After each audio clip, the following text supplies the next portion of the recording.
चलिए,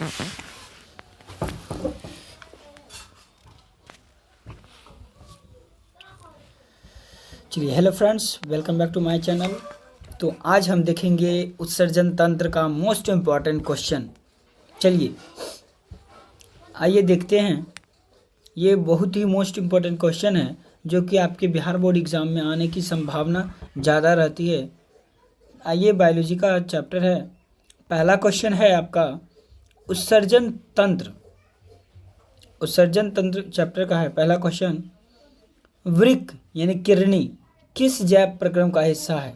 चलिए कमेंट में बताइए। तो वृक्क जो है, किरणी, किस जैव प्रक्रम का हिस्सा है? पता है किरणी से क्या होता है?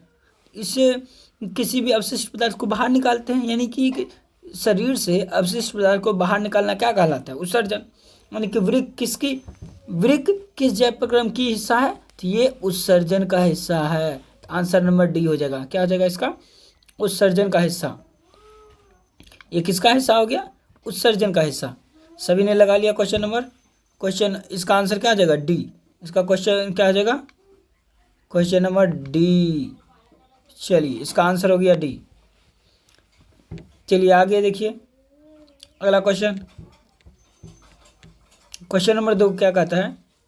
क्वेश्चन नंबर 2, वृक्क यानी किरणी की संरचनात्मक एवं क्रियात्मक इकाई, स्ट्रक्चरल एंड फंक्शनल यूनिट क्या है? बताइए। तो जिस तरह से सजीवों की संरचनात्मक एवं क्रियात्मक इकाई कोशिका है, उसी तरह से वृक्क की क्या है? तो वृक्क की इकाई कोई बताओ। चलिए बताइए, कमेंट में बताइए आप लोग। चलिए, इसका आंसर क्या हो जाएगा? इसका आंसर होगा नेफ्रॉन। क्या हो जाएगा? नेफ्रॉन। यानी कि बहुत सारे नेफ्रॉन के मिलने से जो है एक किरणी का निर्माण होता है। और किरणी क्या कार्य करता है? उत्सर्जन का कार्य करता है। उत्सर्जन का कार्य करता है। आंसर नंबर सी लगाओ सब। सी लगा लिया है। चलिए अगला क्वेश्चन देखते हैं। क्वेश्चन नंबर 3 क्या कह रहा है? मानव मूत्र का पीला रंग किस वर्णक यानी पिगमेंट के कारण होता है? बताओ। ये जो हम यूरिन बाहर निकालते हैं, मूत्र बाहर निकालते हैं, उसका रंग पीला पीला दिखाई पड़ता होगा कभी कभी। तो वो किस कारण से होता है? ऐसा कौन सा पिगमेंट है जिसके कारण से यूरिन का रंग पीला दिखाई पड़ता है? चलिए कमेंट में बताइए। इसका आंसर क्या आ जाएगा? यूरोक्रोम के माध्यम से जो है यूरिन पीला दिखाई पड़ता है। तो इसका आंसर क्या आ जाएगा? Answer number D. आंसर क्या आ जाएगा? Answer number D. चलिए क्वेश्चन नंबर 4 क्या कहता है? क्वेश्चन नंबर 4, मनुष्य के शरीर में प्रमुख नाइट्रोजनी अवशिष्ट यानी नाइट्रोजनस वेस्ट पदार्थ क्या है? बताइए। तो बताइए, नाइट्रोजन वेस्ट पदार्थ क्या है? मतलब हम लोग जो है, हमारे मनुष्य के शरीर में ऐसा कौन सा अवशिष्ट पदार्थ है जिसमें नाइट्रोजन ज़्यादा होगा? बताइए। तो इसका आंसर क्या होगा? हम लोग क्या बाहर क्या निकालते हैं? यूरिया निकालते हैं। क्या आ जाएगा? इसका आंसर नंबर बी। चलिए आंसर बी लगाइए। आंसर क्या आ जाएगा इसका? बी। यानी कि मनुष्य जो है, मनुष्य के शरीर में मुख्य जो प्रमुख नाइट्रोजनी अवशिष्ट पदार्थ क्या है? यूरिया है। यूरिया, अगर यूरिया का फॉर्मूला पूछता है तो ये होगा NH2CO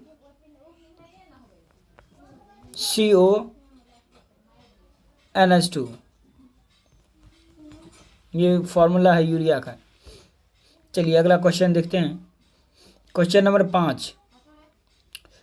5 क्या कहता है?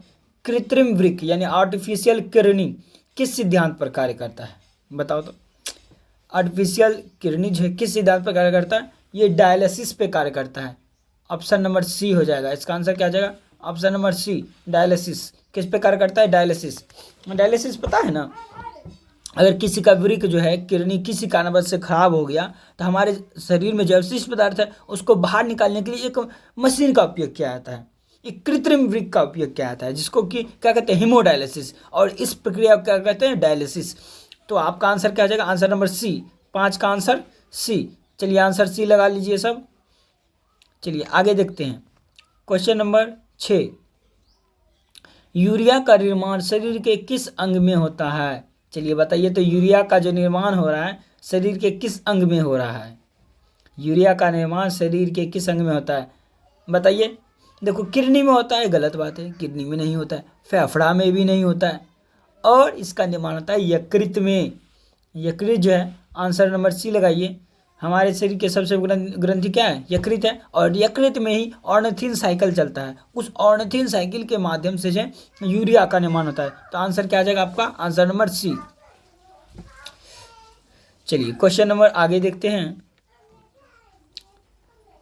क्वेश्चन नंबर 7,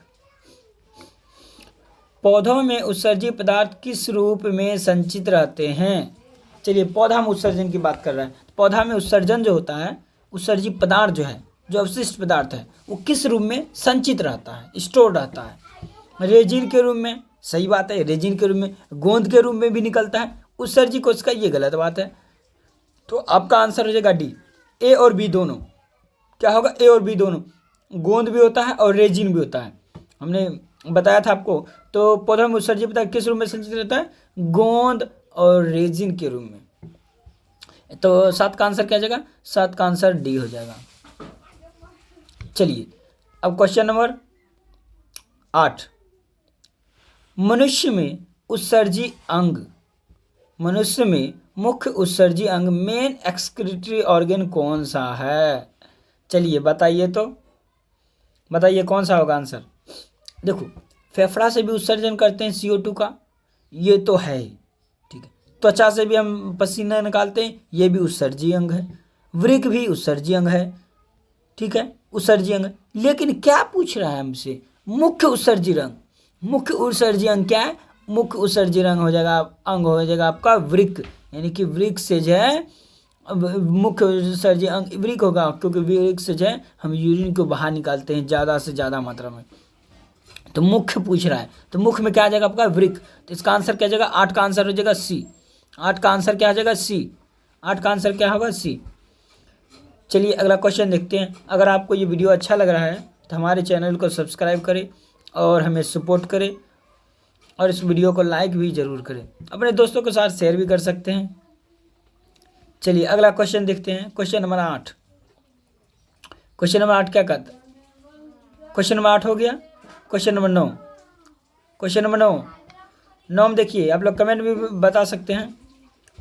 वृक्क की संरचनात्मक एवं क्रियात्मक इकाई क्या है? चलिए बताइए। Structural and functional unit of kidney, बताइए तो कमेंट में बताइए, देखते हैं किसका कितना सही होता है। तो इसका आंसर क्या हो जाएगा? देखिए तंत्रिका कोश का न्यूरॉन, नहीं नहीं नहीं नहीं नहीं, ये गलत बात है, ये न्यूरॉन नहीं होता है। न्यूरॉन तो तंत्रिका तंत्र की इकाई होता है। वृक्काणु या नेफ्रॉन, ये सही बात कहा है, ये है वृक्क की इकाई। वृक्क की संरचनात्मक एवं क्रियात्मक इकाई क्या है? नेफ्रॉन। नेफ्रॉन या वृक्काणु। और ग्लोमेरुलस, ये ग्लोमेरुलस तो इसी का ही पार्ट होता है ना। मूत्रवाहिनी, मूत्रवाहिनी भी तो इसी का मूत्रवाहिनी जो है ये उत्सर्जन तंत्र का पार्ट है ना। तो इसका आंसर क्या आ जाएगा आपका? बी। वृक्क की संरचनात्मक एवं क्रियात्मक इकाई क्या है? वृक्काणु यानी नेफ्रॉन है। चलिए अगला क्वेश्चन देखते हैं। Question number 10।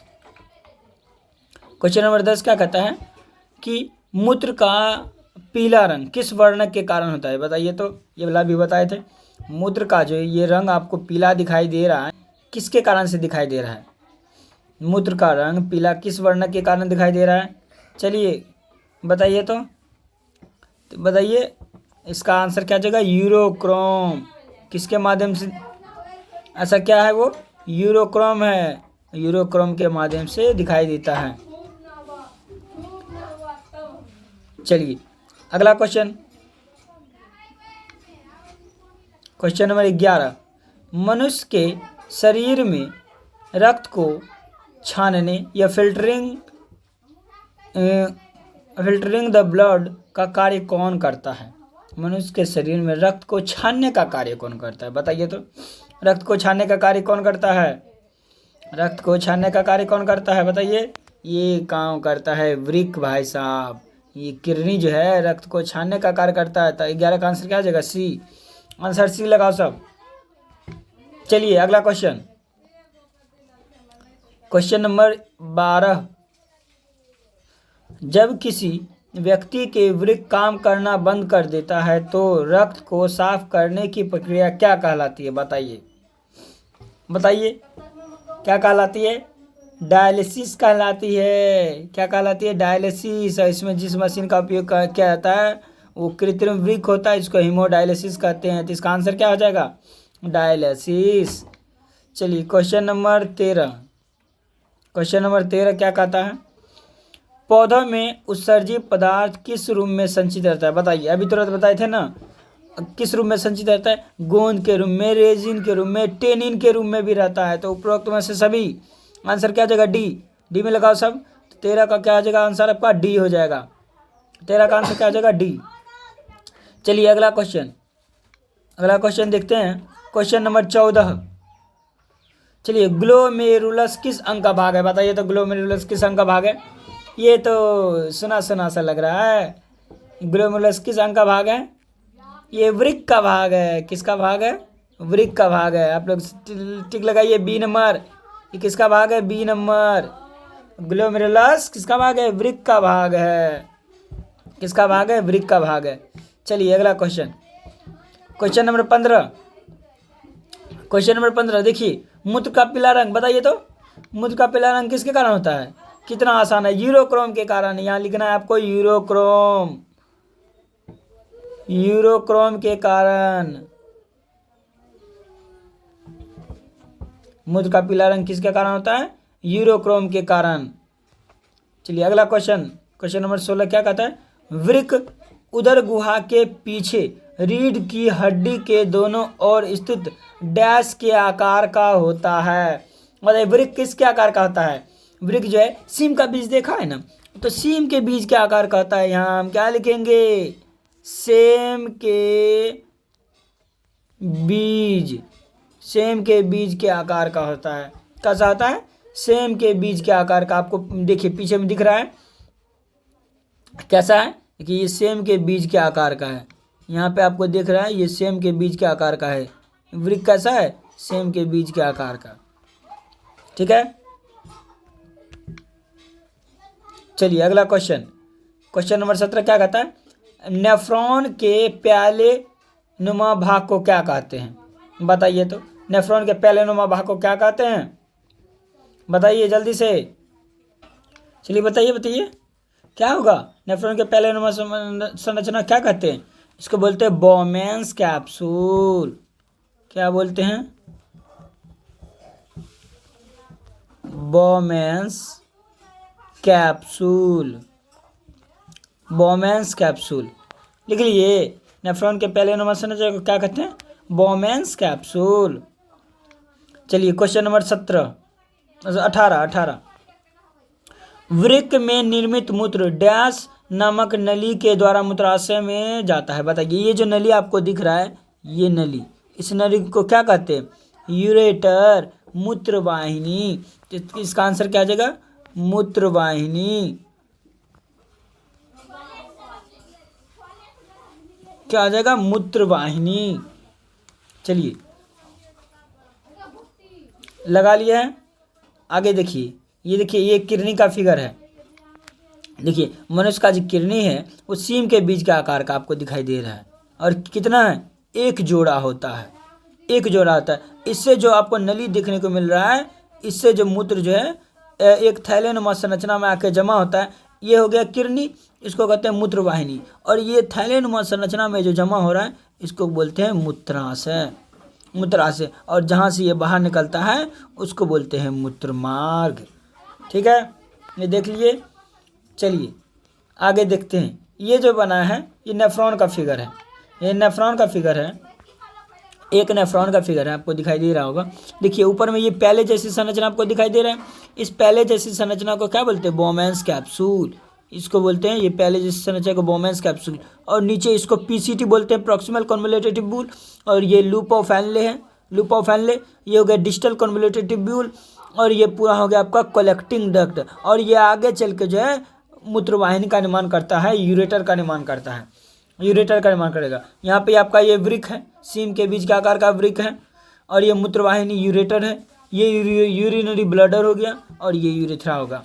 अगर आपको ये वीडियो अच्छा लगता है तो हमारे चैनल को सब्सक्राइब करें और वीडियो को लाइक करें और अपने दोस्तों के साथ शेयर ज़रूर करें। धन्यवाद।